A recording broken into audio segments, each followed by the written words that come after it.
இலங்கையை பொறுத்தவரையில் எந்த அளவுக்கு மின் கட்டண அதிகரிப்பு செய்ய முடியுமோ அந்த அளவுக்கு செய்யப்பட்டிருக்கிறது. இன்றைக்கு இந்த மாதம் கூடுமோ அடுத்த மாதம் கூடுமோன்ற ஒரு கட்டம் கூட இன்னும் இருக்கத்தான் செய்யுது. ஆனால் இந்த அரசாங்கம் பொறுப்பேற்கும் போது அல்லது இந்த அரசாங்கத்தினுடைய பிரச்சாரங்களில் உலகத்திலேயே மிக குறைந்த மின்சார கட்டணம் செலுத்துகின்ற நாடாக இலங்கை இருக்கும் அப்படின்னு தான் சொல்லப்பட்டது. ஆனால் அந்த அளவுக்கு பாரியளவு இந்த 2 வருஷத்துல குறையலே அதிகரிச்சு தானே இருக்கு. கிட்டத்தட்ட 30 முதல் 40% மின் கட்டணம் அதிகரிச்சிருக்கிறது. இது எப்போ குறைய போகுது, இதற்கான சாத்தியம் இருக்குமா அப்படின்ற பெரிய ஒரு கேள்வி. அதில் பல விமர்சனங்கள், சில விரக்திகள் மக்களுக்கு இதில் இருக்க தான் செய்யுது. அதில் மாற்றம் இல்லை. உலகத்தில் நாடுகள் பட்டியலை எடுத்துக்கொண்டு சொன்னால் தேடி பார்த்தாலே தெரியும், கிட்டத்தட்ட 10ஆம் இடத்துக்குள்ள இருக்குது இலங்கை. அதிக மின் கட்டணம் செலுத்துகிற நாடுகள் பட்டியல் எடுத்தால் 10க்குள்ள இருக்கிறோம். முக்கியமான பெரிய பெரிய நாடுகளை விட அதிகமாக மின் கட்டணத்தை நாங்கள் கட்டுறோம் அப்படின்றது இந்த தரவுகளை நீங்க பார்க்கலாம். இதுக்கு முடிவு இருக்கா இல்லையா? மின் கட்டணம் குறையுமா குறையாதா அப்படின்ற கேள்வி இருக்குதானே? குறையும். அதற்கான மிக பாரியளவான வேலை திட்டத்தை இப்பொழுது அரசாங்கம் முன்னெடுத்திருக்கிறது. இப்பொழுது நமக்கு தேவையான வெயில் கிடைக்குது. இந்த வெயிலை நாங்கள் சரியா பயன்படுத்தி இந்த வெயில் மூலமாக மின்சாரத்தை பெற்றுக்கொண்டு இது நாடு முழுவதும் எல்லா பாவனையாளர்களுக்கும் கொடுக்கக்கூடிய வகையில் இது நடக்க போகுது. அந்த மாற்றம் இப்பொழுது தொடங்கி இருக்கிறது. குறிப்பாக நமக்கு பகலில் கிடைக்கிற சூரிய ஒளியை அப்படியே எடுத்து அதை சேமித்து வச்சு இரவு நேரத்தில் தேவையான நேரத்தில் பயன்படுத்துறதுக்கான கருவிகள், பேட்டரி ஸ்டோரேஜ் எல்லாமே இப்பொழுது கொண்டு வரப்பட்டிருக்கு. இலங்கையில் இப்பொழுது இயல்பாகவே நமக்கு இருக்கிற மிகப்பெரிய சவால் என்னன்னு சொன்னால், இப்பொழுது சோலார் மூலமாக உற்பத்தி செய்யப்படுகின்ற மின்சாரத்தை நாங்கள் பகலில் மட்டும்தான் பயன்படுத்துகிறோம். ஆனால் இதை இரவில் எங்களுக்கு பயன்படுத்துறது என்பது சாத்தியமற்றது. அதற்கான சேமிப்பு எங்கள்கிட்ட இல்லை. பல இடங்களில் சோலார் பொருத்துறதுக்கே முடியாமல் இருக்குது. அதற்கான இணைப்பு வழங்க முடியாமல் இருக்குது. காரணமே எங்கள்கிட்ட அந்த சேமிப்பு வைக்கக்கூடிய அந்த பேட்டரிகள் இப்பொழுது மின்சார சபையிடம் இல்லை. ஆனால் கடந்த நாட்களில் இதற்கான வேலைகள் இப்பொழுது ஆரம்பிக்கப்பட்டிருக்கிறது.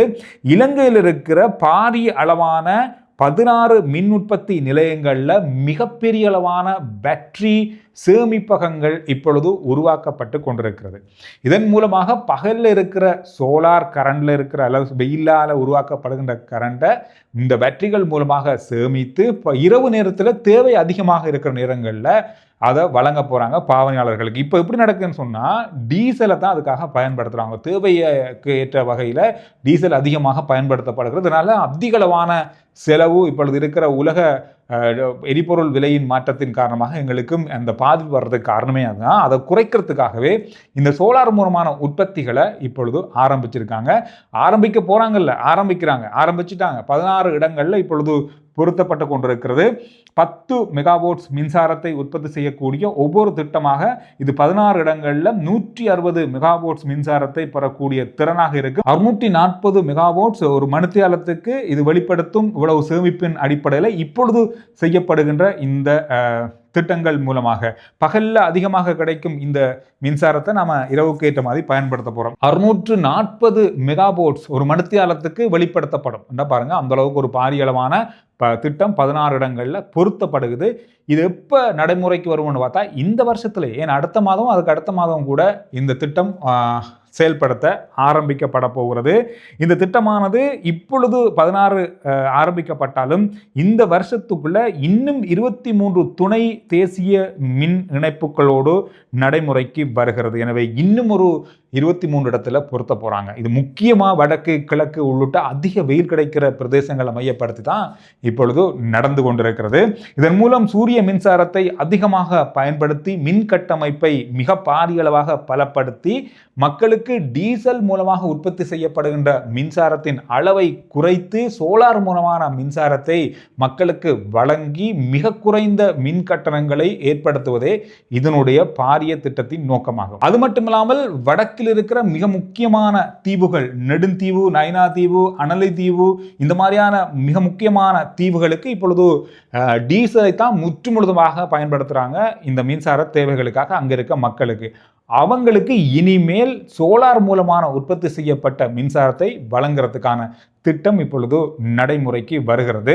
அதற்கான வேலைகள் இப்பொழுது நடந்து கொண்டிருக்கிறது. அதோட போன வருஷத்துல இருந்து நீங்க கவனிச்சு பார்த்திருப்பீங்க, இலங்கையில் இருக்கிற 5000 மத வழிபாட்டு தலங்களுக்கு சோலார் பொருத்துவதற்கான அனுமதி வழங்கப்பட்டது. அதாவது இந்த 5000 மத வழிபாட்டு தலங்களுக்கும் இந்த சோலார் பயன்படுத்துறதுக்கான அனுமதி வழங்கப்பட்டு அதற்கான செலவுகளாக 17 பில்லியன் அமெரிக்க டாலர்கள் இந்தியாவுடைய நிதியுதவியோட இது நடைமுறைக்கு வந்து 25 மாவட்டங்கள் இருக்கிற 5000 மத வழிபாட்டு தலங்களுக்கும் 5 கிலோவோட்ஸ் திறன் கொண்ட சூரிய அமைப்பை, அதாவது சோலார்களை பொருத்தி 25 மெகாவோட்ஸ் சூரிய மின்சாரத்தை உற்பத்தி செய்கின்ற திட்டமும் இப்பொழுது நடைமுறைப்படுத்தப்பட்டு அதற்கான வேலைகளும் இப்பொழுது நடந்து வருது. இதில் எல்லா மத வழிபாட்டு தலங்களும் அடங்குது என்பதும் குறிப்பிடத்தக்கது.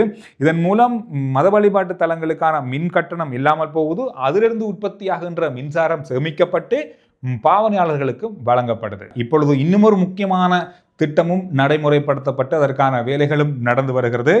நீர்த்தேக்கங்கள் மீது மின்சார உற்பத்திக்காக சோலார் பயன்படுத்துவது, நீர்நிலைகளை பயன்படுத்துகிறது, அதாவது அது பாதிக்காத வகையில் நீருக்கு மேலே அதற்கான மேடைகள் அமைக்கப்பட்டு சோலார் பயன்படுத்தப்பட்டு மின் உற்பத்திகள் நடைபெறுவதற்கான வாய்ப்புகளை உருவாக்குவது. அந்த வகையில் இப்பொழுது சந்திரிகா வெவ, கிரிவன் வெவ ஆகிய 2 இடங்களில் தலா ஒவ்வொரு மெகாவாட் திறன் கொண்ட மிதக்கும் சூரிய மின் திட்டங்கள் முன்னெடுக்கப்பட்டு வருகிறது. இதன் மூலமாக 2 மெகாவாட்ஸ் மின்சாரத்தை உற்பத்தி செய்யக்கூடிய திறனை நீரில் மிதந்தபடியே சோலார்கள் உற்பத்தி செய்யும்.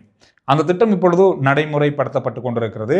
இது பணிகள் எல்லாம் ஆரம்பிக்கப்பட்டுள்ளது. இந்த திட்டங்கள் இப்பொழுது நடைமுறைக்கு வந்திருந்தாலும் கடந்த காலங்களில் இவ்வாறான பல திட்டங்கள் இப்பொழுது முன்னெடுக்கப்பட்டு இலங்கையினுடைய மின் கட்டமைப்போடு இணைக்கப்பட்டிருக்கிறது. கடந்த வருஷம் ஜூலை 25ஆம் தேதி வவுனதீவில் 10 மெகாவாட் சூரிய மின்சக்தி திட்டம் வந்து மின் கட்டமைப்போடு இணைக்கப்பட்டிருக்கிறது. 2025ஆம் ஆண்டு காலியில் 5 மெகாவாட் சூரிய மின் திட்டம் இப்பொழுது தேசிய மின் உற்பத்தி கட்டமைப்போடு முழுமையாக இணைப்புக்குள்ள வந்திருக்கிறது. கடந்த வருஷம் 2025 செப்டம்பர் மாதம் கருப்பிட்டியவில் வந்து 300 மெகாவாட் சூரிய மின்சக்தி தொடங்கப்பட்டு அதுவும் வந்து மின் கட்டமைப்போடு இணைக்கப்பட்டிருக்கிறது. பதுக்க பிரதேசத்தில் 2 மெகாவாட்ஸ் மின்சாரத்தை உற்பத்தி செய்யக்கூடிய மின் கட்டமைப்பும் இணைக்கப்பட்டிருக்கிறது. 2026 ஜனவரி மாதம் மன்னார்ல 20 மெகாவாட்ஸ் காற்றாலை மின் உற்பத்தி செய்யப்பட்டு அதுவும் வந்து இப்பொழுது இணைக்கப்பட்டிருக்கிறது மின் கட்டமைப்போடு. இவை எல்லாம் சேர்ந்து கிட்டத்தட்ட இப்பொழுது சோலார் மற்றும் காற்றாலையோடு சேர்ந்த மின் உற்பத்திகளாக 40 மெகாவாட்ஸ் மின்சாரத்தை உற்பத்தி செய்து அது எல்லாமே இப்பொழுது மின் கட்டமைப்போடு இணைக்கப்பட்டிருக்கு. சம்பூர்ல கடந்த 2025ஆம் ஆண்டு ஏப்ரல் மாதத்துல 50 மெகாவாட்ஸ் சூரிய மின் திட்ட கட்டுமானம் ஆரம்பிக்கப்பட்டிருக்கிறது. கடந்த வருஷம் செப்டம்பர் மாதத்துல சியம்பலாண்டுவையில் 100 மெகாவாட் சூரிய மின்சக்தி திட்டம் ஒன்று, அதாவது மின் பூங்கா அந்த மாதிரியான ஒரு வடிவமைப்பில் அமைக்கப்பட்டு இந்த திட்டம் இப்பொழுது நடைமுறைக்கு கொண்டு வரப்பட்டு கொண்டிருக்கிறது. எனவே இது வந்து கிட்டத்தட்ட ஒட்டுமொத்தமாக இந்த திட்டங்களுடைய நோக்கம் என்னன்னு சொன்னா ஒரு வருஷத்துல 219 ஜிகாபைட் மின்சாரத்தை உற்பத்தி செய்யும் வகையில் இந்த திட்டங்கள் முன்னெடுக்கப்பட்டிருக்கிறது. இதனுடைய முதலீடு 140 மில்லியன் அமெரிக்க டாலர்கள் என்பது குறிப்பிடத்தக்கது. பாரிய அளவான நிதி இதற்கு செலவிடப்பட்டு இந்த திட்டங்கள் முன்னெடுக்கப்பட்டு கொண்டிருக்கிறது. இதுக்கு மிக முக்கியமான காரணம் மின் கட்டணத்தை குறைப்பதும், முதல்ல வழங்கப்பட்ட அரசாங்கம் பொறுப்பேற்க முதல்ல மக்களுக்கு வழங்கிய வாக்குறுதிகளில் மிக முக்கியமான ஒரு வாக்குறுதி தான் ஆசியாவிலேயே அல்லது உலகத்திலேயே மிக குறைந்த மின்சார கட்டணத்தை செலுத்துகின்ற நாடுகள் பட்டியலில் இலங்கை இருக்கும் அப்படின்ற வாக்குறுதி தான். வரப்போற வருஷம் 2 வருஷத்துக்குள்ள நமக்கு கிடைக்கப்பட்ட தகவல்ல டீசல்ல இப்பொழுது உற்பத்தியாகின்ற என்ஜின்கள் இருக்குதானே, இந்த என்ஜின்கள் அனைத்துமே நிறுத்தப்படும். டீசலால இனி இலங்கையில் மின் உற்பத்தி நடக்காது. முழுவதுமே சோலார் மூலம் பயன்படுத்தப்பட்டு பேட்டரி மூலமாக சேமிக்கப்பட்டு தேவையான மின்சாரம் தேவையான நேரத்தில் பயன்படுத்தப்படுவதற்கான நடவடிக்கைகள் தான் இப்பொழுது நடந்து கொண்டிருக்கிறது. இன்னுமொரு ஆச்சரியமான இன்னுமொரு விஷயம் என்னன்னு சொன்னால், இப்பொழுது நுரச்சோலையில் இருக்கின்ற உங்களுக்கு தெரியும் நிலக்கரி மூலமான மின் உற்பத்தி நிலையம் தான் இலங்கையில் அதிகமான மின் திறனை கொண்ட உற்பத்தி நிலையமாக இப்போது பார்க்கப்படுது. 3 என்ஜின்கள் தொடர்ந்து இயங்கி கொண்டிருக்கிறது. இந்த என்ஜின்களையும் நிறுத்திவிட்டு முழுமையாக இந்த மாதிரியான பேட்டரி மூலமான சோலார் மூலமான மின் உற்பத்திக்கு இலங்கை மாறுகிறது. வரப்போற 2 வருஷத்துக்குள்ள இது ஒட்டுமொத்தமாக நடந்து முடியும் என்று சொல்லப்படுது. இலங்கையில அதுக்கு பிறகு இருக்க போகிறது மின் உற்பத்தின்னு சொன்னா நீர் மின் உற்பத்தி, காற்றாலை, அடுத்தது சோலார் மூலமான மின் உற்பத்தியாக இருக்க போகுது. அவசரத்துக்கு அல்லது தேவைக்கு ஏற்ற வகையில் மட்டும்தான் டீசல் பயன்படுத்தப்படும். டீசல் என்ஜின்கள் இயங்கும். நிலக்கரி மூலமான மின் உற்பத்தி என்பது நம்முடைய நாட்டில் இனி ஒரு 2 வருஷத்துக்கு பிறகு இருக்காது என்பது இந்த திட்டங்கள் மூலமாக தெரிய வந்திருக்கிறது. இந்த விஷயங்கள் பற்றி நீங்க என்ன நினைக்கிறீங்க அப்படின்றத கருத்துக்களில் சொல்லுங்க. நம்முடைய நாடு உலகத்திலேயே மிக குறைந்த மின் கட்டணம் செலுத்துகின்ற நாடுகள் பட்டியலில் இணைய வாய்ப்பு இருக்குமா அப்படின்றதையும் கருத்துக்களில் சொல்லுங்கள். அடுத்த வீடியோவில் சந்திக்கிறேன்.